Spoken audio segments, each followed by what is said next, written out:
Hello, welcome to Lemon Studios, where we talk anything and everything entertainment. I'm, of course, the Lemon himself, Z Clamone, and this is my review for Season 2, Episode 3 of Peacemaker. But before we get into that, let's get the house clean out of the way. Show I'm leave a like, comment below, let me know your thoughts on Peacemaker, and of course, hit that subscribe button as it helps me grow into my YouTube career. I will greatly appreciate now all that out of the way. Let's get into it, shall we? So, I think overall, this is the best episode of the season so far. I think we were able to tackle a lot within this. I rewatched my immediate reaction on TikTok, and boy, I was so tired because I watched it as soon as I got home, getting back from the watch party of the NFL kickoff game, watching my boys play again.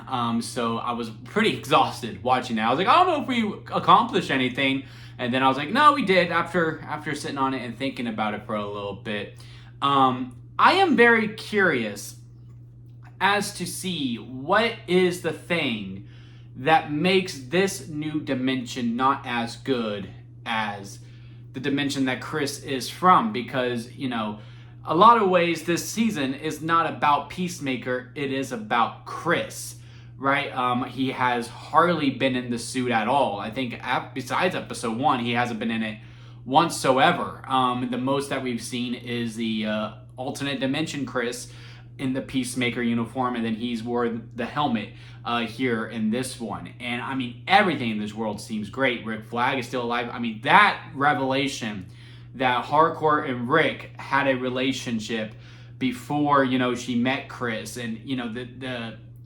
dynamic of that, of she's fallen in love with the person who killed her previous lover. That's a whole can of worms that I cannot fathom to go through whatsoever. And I thought this whole time with Harcourt, our dimensions Harcourt, was that she just thought she wasn't worthy of love, and that could very much still be the main case of this of her arc of this season, that she does deserve love and she deserves to be with someone who does love her truly, because she also turns down Rick Flag as well. Like, look, we're great friends. We don't need to keep this. We don't need to mess that up. And Rick is like, we kind of did. We slept together. We kind of messed this up. And she's still turning the love away from that. And then of course, everything happens in the Suicide Squad, and then season 1 of Peacemaker, and then everything in between here in season 2. She still has that, that abandonment of like, no, don't get too attached to me. But she's much more visceral with Chris as she was with Rick, because Rick, it was gentle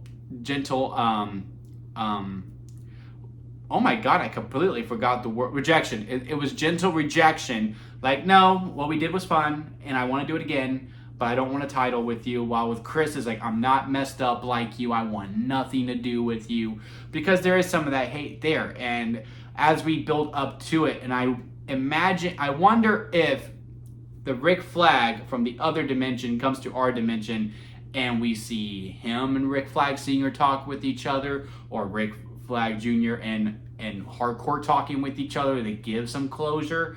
It will be very, very interesting to see. But yeah, I mean, in this dimension that Chris is in, where his brother is still alive, his father actually loves him. We did not see a lot of his dad in this one. We didn't see his dad at all. We just dealt with the brother.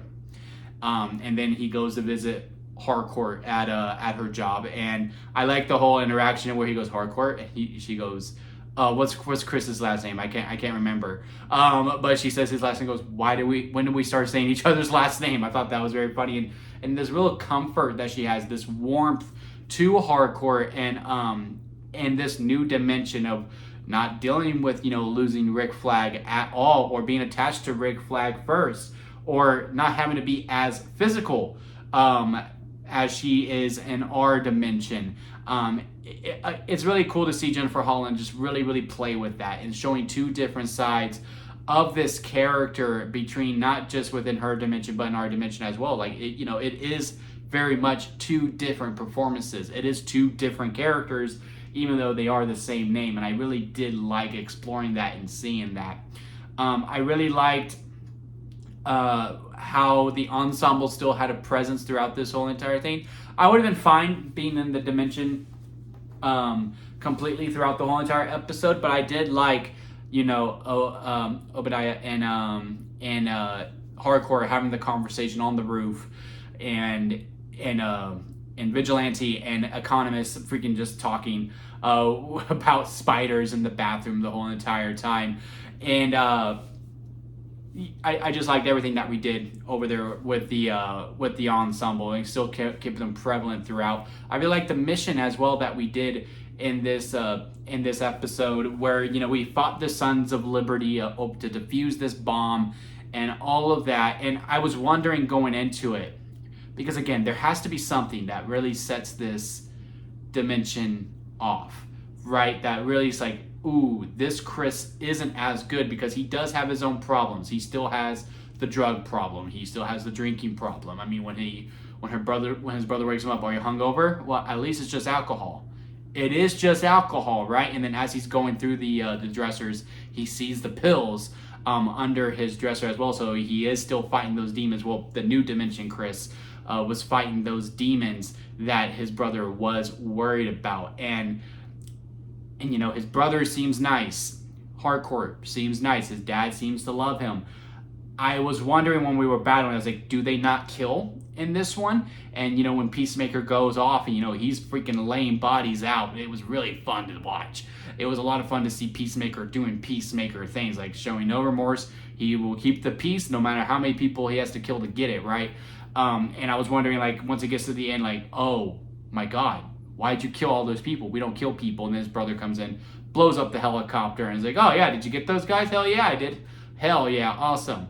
And I wonder, again, and I've said that a lot in this review, I apologize, because if I recall correctly, because he goes back to the new dimension where, Economist is now going to have to break into his thing so they could kill this eagle, and hopefully they won't kill. I would imagine they wouldn't kill Eagly. I did like the joke with Michael Roker, like, you're only going to kill Eagly and that's it. Oh man, like, he was actually so sad about it.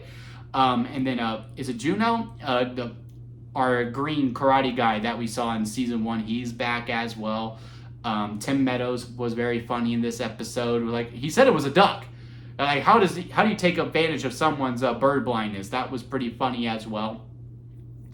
But yeah, we got to deal with that, and I would imagine that'd be the first half, is that he comes back, they're getting Eagly, he runs away, and then somehow, some way, he goes back into the dimension where we do find out what is wrong with I forgot what the group is called. The three, the father and the two sons, their group, Peacemaker and his dad and his son, that dimension, what their group is called.